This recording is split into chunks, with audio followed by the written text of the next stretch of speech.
to know where am I from, who am I, and obviously because of the slave trade is not as easy for us as it is for white folks. Right. So let's talk about that just a little bit in terms of just the difficulties trying to ascertain where we are from. Well, Roland, for us as Black people, we're the original victims of identity theft. So when we were taken from the shores of West and Central Africa and brought to the Americas and the Caribbean, we lost everything. We lost our names, we lost our languages, we couldn't practice our traditional beliefs. And then once we got here, our families were torn apart even still. And so the information that's out there doesn't exist. You can't just go by your last name because my ancestors' last name wasn't Page. Your ancestors' last names weren't Martin. And so it makes it very difficult because of that disconnection. Absolutely. And, you know, one of the things that we talk about in genealogy, of course, is tracing your roots. And how can you trace your roots? Well, for right now, you can only start with yourself. I mean, everybody that's standing here, starting with yourself and you're trying to go backwards. Well, there's a point in time when you go back, you'll say, wait a minute, I can't find anybody. Where are they? And you may find that they are enslaved on somebody's plantation. Yeah, I would say getting to a point where you actually know yourself and who you are is a very important process that we should all be going through. And our ability to look back in time and get some insight of who the people were that came before you, I think actually allows you to live your life in a better way. But also when you talk about this whole process of trying to figure out who you are, that's important because when you begin to look inside of yourself, everybody wants to know, who am I? What makes me me? What makes me so unique? And so it's difficult when you really can't answer that question beyond 3, maybe 4 generations. Before Alabama, before Louisiana, before Haiti or Jamaica. Yeah. And although we say we can actually go through this process and eventually we will find our ancestors as far back as we can. But it is a process. Well, not only the process, it's also a bit scary for some people because, I mean, literally, I recently had a woman on our show, a white woman, who wrote a book, and she discovered that there was a black man who was lynched 70+ years ago, and not only was she related to the sheriff who led the lynching, she's related to the brother who was lynched. And she said, for the longest, her family did not want her to write this story because it would drudge up a lot of dark family secrets. And you do have family secrets. You have family secrets. You have lies. You have scandals. You're going to uncover a lot of that. And, you know, I have a dear genealogy friend and she talks about safe genealogy. Well, sometimes you don't go into safe genealogy. You find out. Safe genealogy. Safe genealogy is finding your ancestors on a census record. That's safe. That's easy. You're not picking up any scandals. It's when you pick up lynchings, when you pick up murders, when you pick up people on the chain gang. You have now moved your genealogy into a whole different dynamic. And it's bringing up all kinds of emotions that you wish you didn't have, but those emotions are there. So Barry and Gina, this idea of your genealogy, it's not really about just what does your DNA show or where you're from. This is also what is your history. It's what is your history and it is what is the story. And all of us have a story in our family. And it's uncovering those stories and being able to tell those stories. I think too that it's the stories that make you who you are, right? So we each have 2 parents. That's 2 people who make up who we are. Then we have 4 grandparents. We have something from each one of those 4 grandparents. And then our 8 great-grandparents. If you don't know their names, then that means you don't know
speeches that he gave.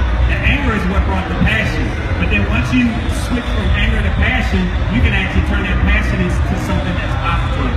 And I think that's what's so important about knowing the history of who you are and where you come from. Also, I think it's important because, let's say, if you do your genealogy and do research, then you begin to find out that you may have had entrepreneurs in your family. You may have had folks who own large swaths of land.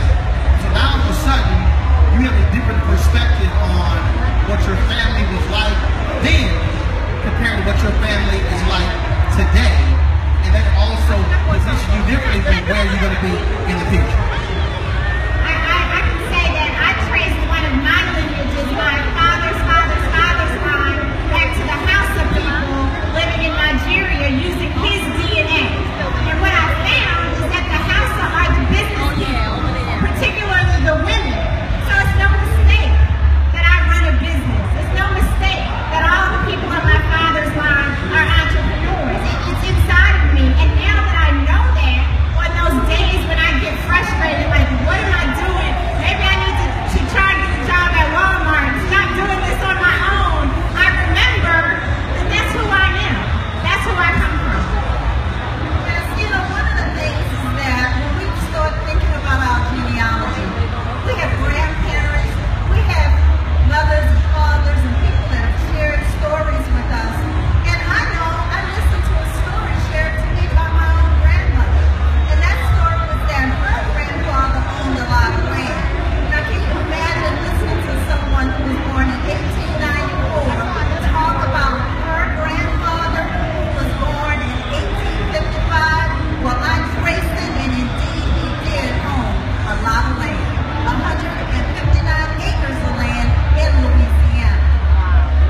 Yeah, I think about a story my grandma used to tell. So my grandma was 6'3". She's a big woman. And she used to talk about Your how grandmother was 6'3"? my grandma was 6'3" on my mother's side. And her last name was Turnip Seed. I'll tell you a story. Turnip Seed? And she used to talk about how there were great women leaders in our history. And as I trace my ancestry, part of the lineage goes back to a country close to Nigeria called Benin and Togo. And there were great women warriors there. The women actually ran the society in that horn of Africa. I've also found out that we always thought Turnip Seed was a made-up name. We found through Ancestry.com this linkage back to a German who migrated to Switzerland, who migrated to Richland, South Carolina, who actually was a slave master there. And he had children with his wife, and he had children with the slave women. And one of those childs is my great-great-great-grandfather, Felix Turnip Seed, on my mother's side. So, I mean, it's been interesting. The name that translates is called Rebsamen. So Rebsamen is German for turnip seed, and his family goes all the way back to 3 AD. We actually found the headstone in Richland, South Carolina, which myself and my brothers are planning on taking a trip to go see the headstone. I have a picture of it in case anybody wants to see it. So have you gone to Switzerland and said, yo, I'm your cousin? Yeah. All right, so first of all, let's do this here. So Gina, both of you have different processes. So explain what your process is when it comes to genealogy and ancestry. So, well, actually, if you don't mind, maybe Bernice can go first, because I fill the gap after. Okay. All right, Bernice, you go first. Okay, my process is for all of you. So you do genealogy. I do genealogy. You do ancestry. Okay, go ahead. Okay, so my process is helping you figure out how to find your ancestors. And that's what genealogy is all about. So you begin with yourself. And then your two parents.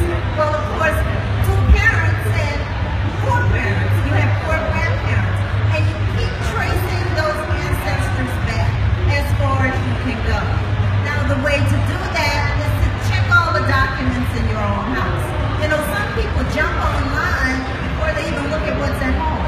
Old pictures, family Bibles, birth records, death records, baptismal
because if you're not careful, you can start going down all sort of roads.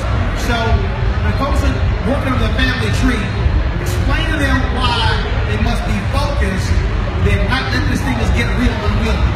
Yes, because the ancestors will run after you. And I hope you understand what I mean. You will start finding a lot of ancestors, and you'll want to tap into all of them.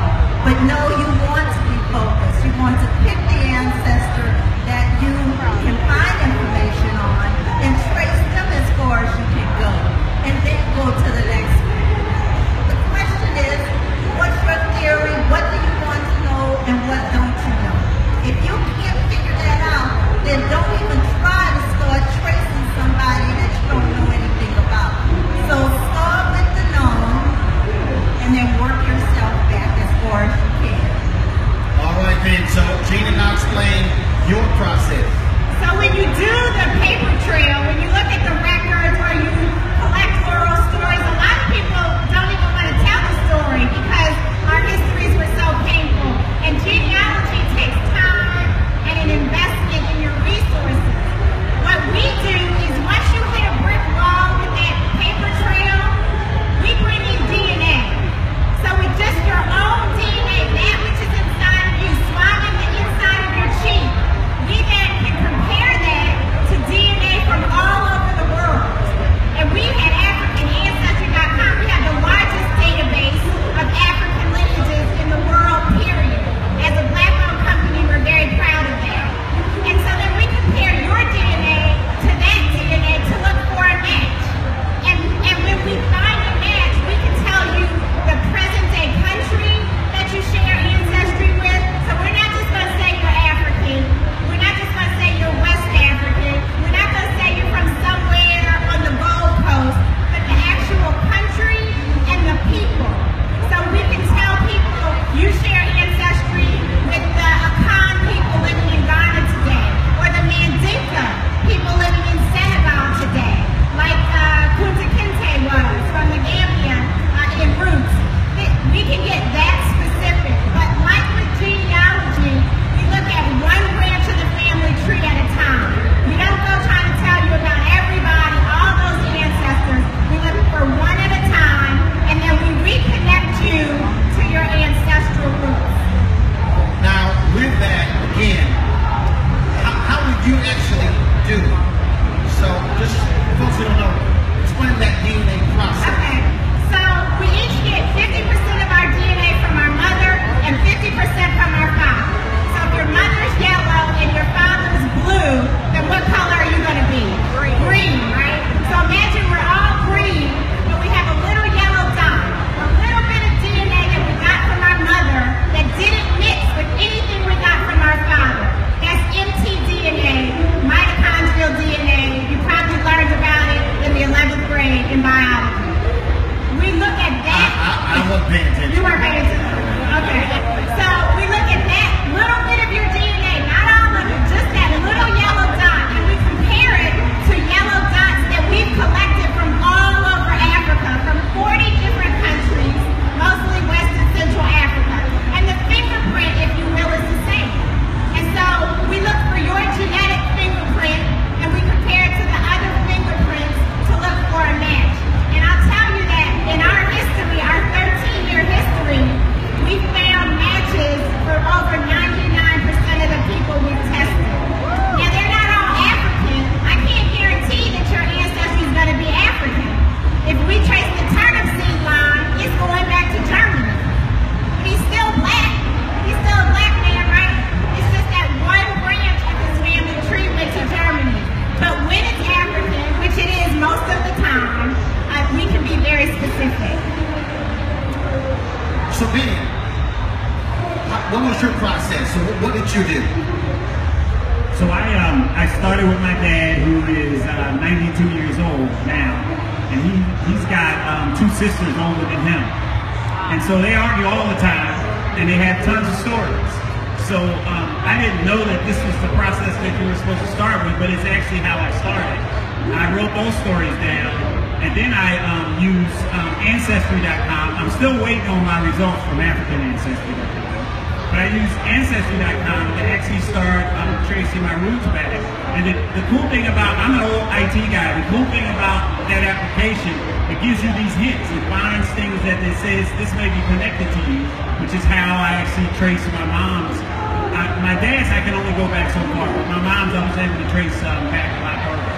And the other thing I would suggest, I mean, it's expensive. So if you're going to do it, pick a month, pay for a month, and say, I'm going to take this month and actually do the work, rather than paying for a year and not actually using, because it's hard work, it's time consuming. You get frustrated, but it's been fun. You can also hire people to help you. Absolutely.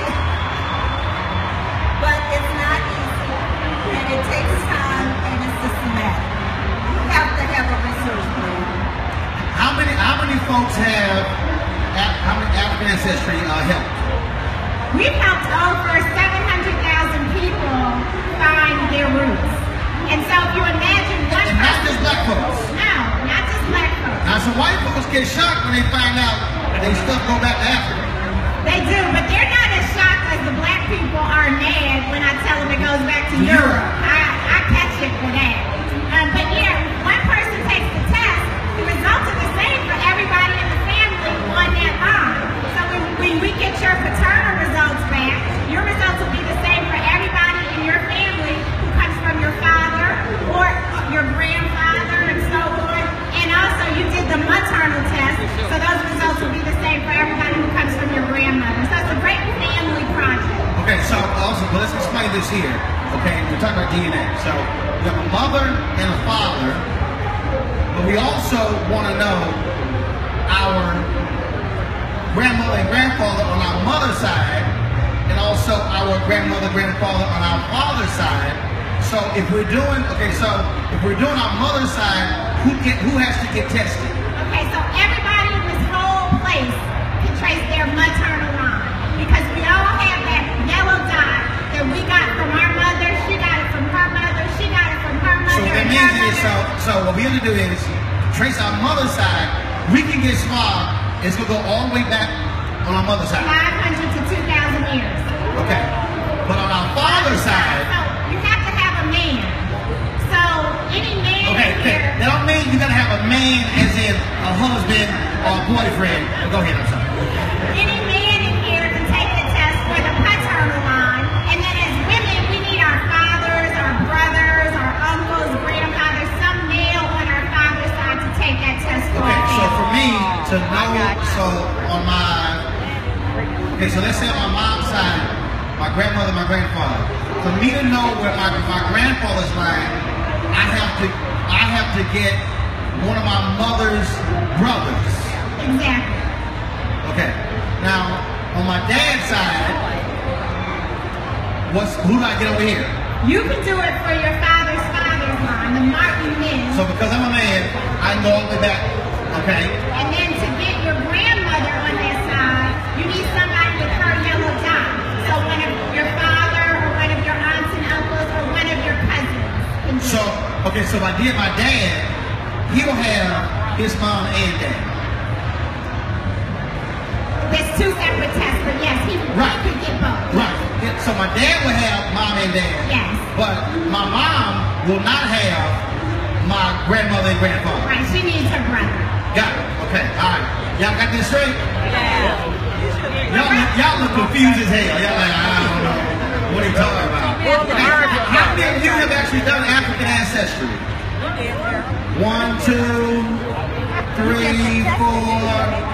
Put your hand out. 5. So 5 of y'all done that. The rest of y'all got to get with the program. So how many of y'all want to do African Ancestry to figure out, okay, all right, good. Some of y'all don't want to know. Some of y'all don't want to know. Okay. So, okay, I asked this question here. So how many of you have actually done your family tree? Okay, so how many of you have you have family members who've done the family tree?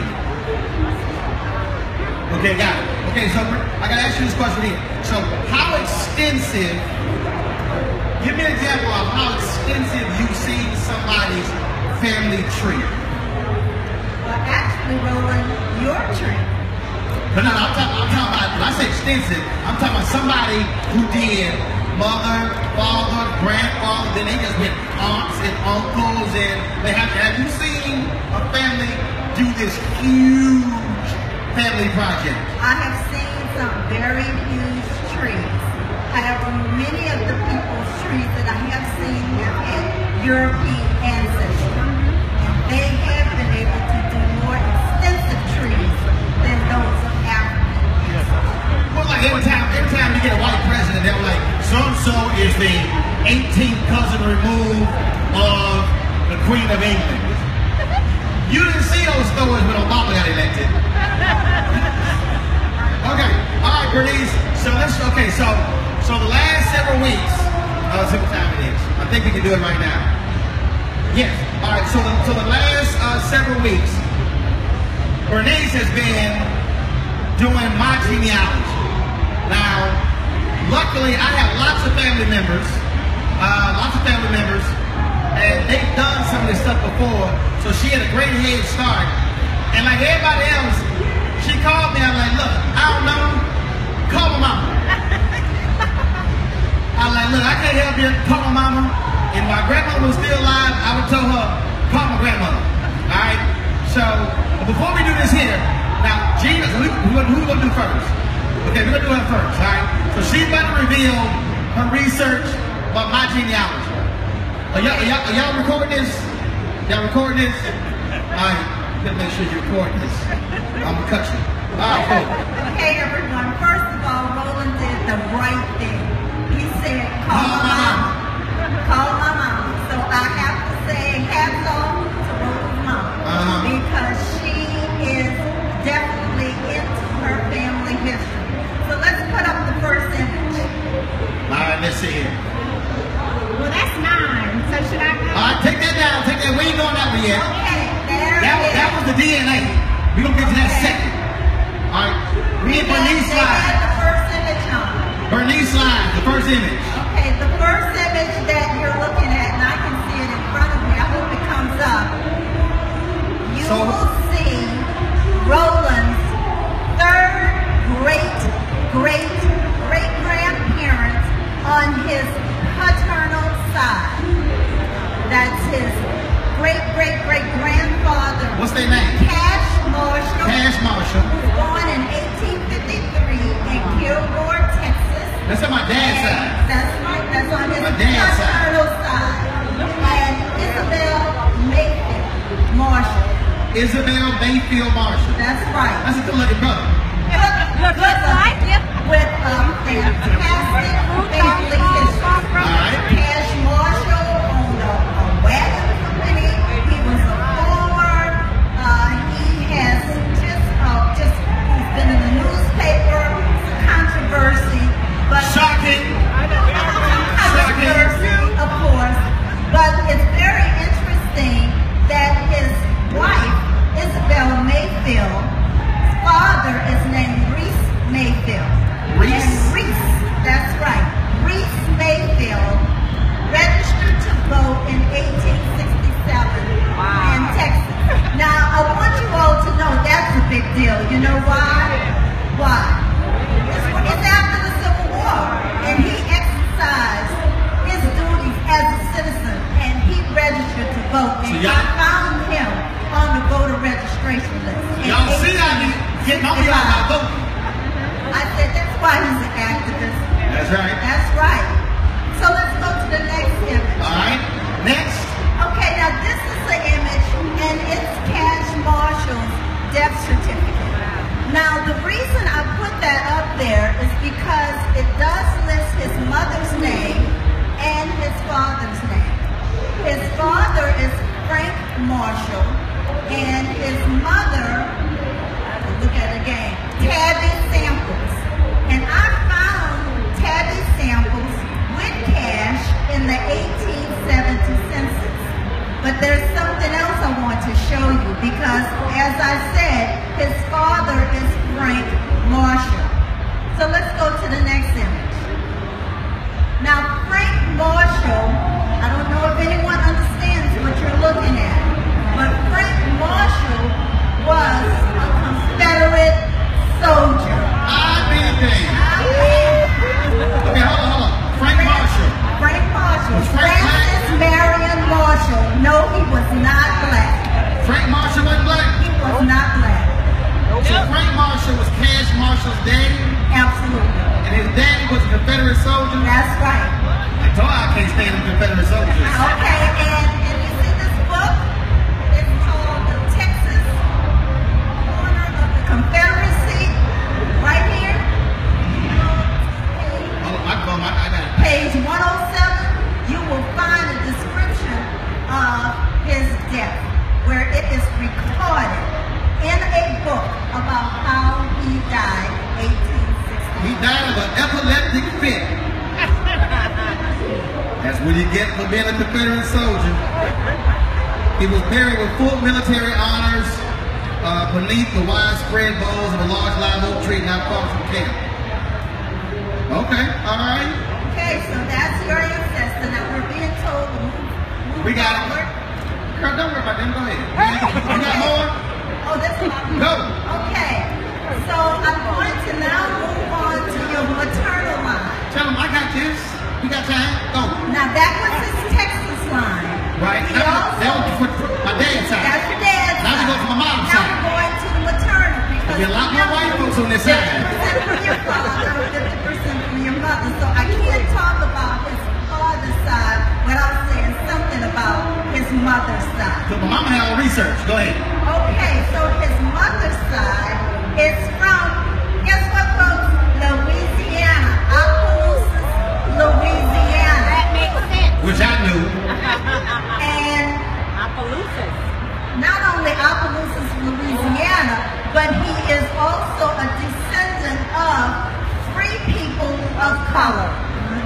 They were merchants, they were planters, and they also had a Haitian ancestry.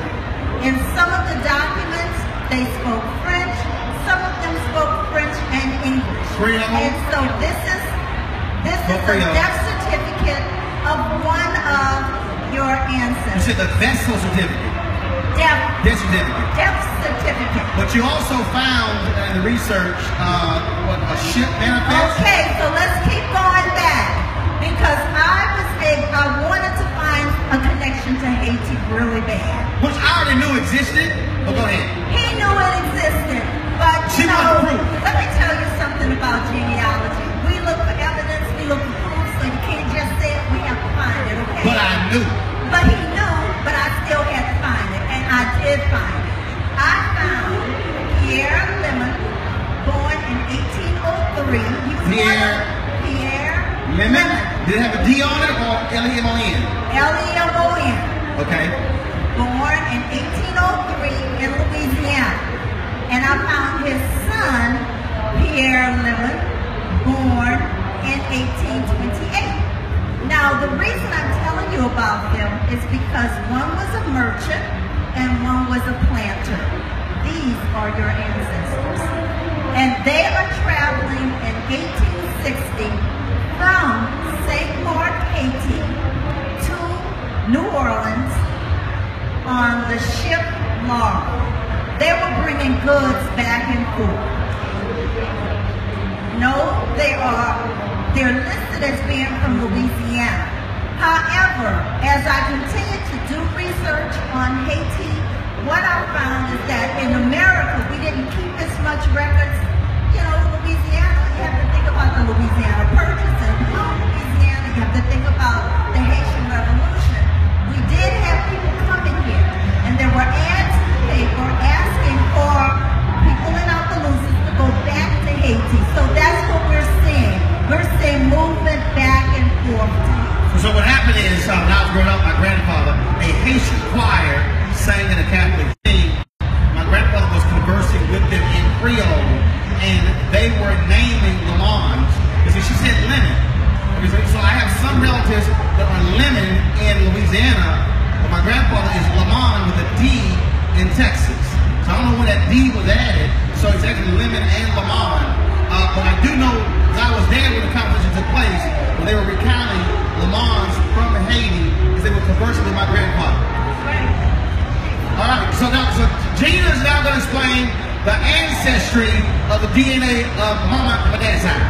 So one of the things that came up was whether or not, Roland, you have any Native American ancestry. And so we have a test that can tell you all the different ancestries that make up who you are, and that's my first slide. So when you took the test, Roland, we asked you to guess how much African ancestry do you think you have, how much Native American, how much European. So you guessed that he guessed that he's 70% African, 25% European, and 5% Native American. That was his guess. Bernice guessed 65% African and 35% European. All right. And what we found was no Native American ancestry. The next slide showed that Bernice's guess was actually consistent with the DNA. Your DNA shows that you're 65% African, 35% European. Now, we just didn't find evidence of Native American ancestry in your DNA. But what I think is even more important is, where in Africa does that 65% come from? Who is African? Because quite honestly, the 35% European doesn't buy you much. You still can't get a cab. You still can't get favorable interest rates. You know, you're still going to face all of those challenges because of your Africanness. And so we looked at your mother's line, your yellow dot, and we actually found that in 3 countries in Africa, Guinea-Bissau, Sierra Leone, and Senegal. So your mother's line is part of that 65% African. Now what's important about those 3 countries is that they're very close together. The distance between Senegal and Sierra Leone is only about 600 miles. So they at one point was all one region. But what I like about your ancestry is that in Sierra Leone you descend from the Mende people. And the Mende were on the Amistad. The Mende were the people who turned the ships around. In Guinea-Bissau, you descend from, I think it's the Brown people. And they are the most influential ethnic group in Guinea-Bissau. And then in Senegal, you descend from the Mandinka people. And as we all are familiar, the Mandinka... I ain't never said Toby. The Mandinka were the warriors. And so I'm very proud for you of the ancestry of those roots. And then on your father's line, Dad's side. we looked at your father's line, and that went back to Germany. That's that Frank Marshall And right that's there. the Frank Marshall. And so that's consistent with what your genealogy said about your ancestry. And it also makes you a cousin in some sort to Ben, because you both have Let me hold a something. German paternal ancestry. Let me hold something. Is that it? That's it. All right then. Round of applause, please. So first of all, so what you'll see is that, so you saw it with the DNA, you saw in terms of how that sort of outlines where DNA is from. But from the genealogy, you get a whole different understanding in terms of folks who own stuff, what they did, their history. So it's all a fascinating exercise. So I would encourage everybody to actually do it, to actually partake in it. Go ahead. We have a special for everyone here. If you text the word Walmart to 72000, 72,000, text, just put in Walmart, and you'll get a discount coupon for an African ancestry test kit. So again, text 72000, text Walmart, and you'll get a coupon for a discount for your African ancestry. All right, hold your phone up right now. I want you to text it right now. So text it right now to 72000, type Walmart to get your coupon or discount. Now, is that only for the folks who are here? Because I'm going to do it for social media too. No, it's for anybody. Okay, I got a couple of followers. All right, folks. Again, let's give it up for our panel, please. Ben Azad. Give it up for Gina Page. And give it up for Bernice Bennett. So Gina, how can folks reach you? AfricanAncestry.com. And Bernice, how can folks reach you? Bernice Bennett at jdbroots.com. Say it again. Bernice Bennett at jdbroots.com. All right, folks. I'm Roland Martin. Hit me on Twitter at Roland S. Martin as well. Thank you so very much. We enjoyed having you all here. And of course, I watch you every single. Y'all can see me every day on TV One, 7 a.m. Eastern, bringing the funk the only way we do. Thanks a lot.